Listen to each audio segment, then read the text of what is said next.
Okay, after you've saved the data from step 1, and remember there's a couple of different ways this can be done, right? You can either click here to get the data and then copy and paste it from the link into a text file, or you can download a zip file and open it using WinZip.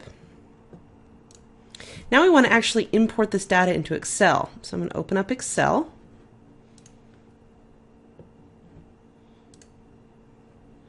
And just like in Lab 1, we're going to find the folder where we saved the data, and notice once again you won't see anything until you change this to all files. There we go. Now I see my population.txt, which is what I saved my data as. So if I double click on that, now unlike the CSV format, which we used in Lab 1, which Excel knows how to read, Excel doesn't necessarily know how to read text. And there's a couple different ways we can read it.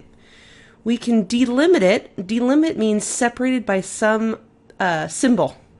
So in this case, we could say it's separated by space or a tab. So we could do it delimited. But because the years are all 4 digits and it's really well separated sort of physically, I'm going to use fixed width, say next, and notice it's going to guess that this is where I want the difference to be. If it puts your arrow or your line in the wrong place, you can drag it, right? Oh, it's over there now. No, it's over there.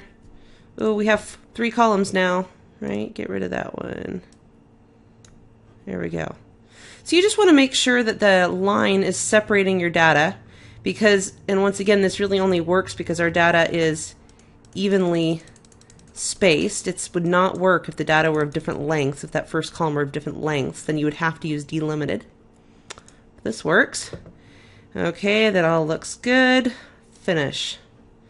Okay, and you're going to notice that this second column is really hard to see.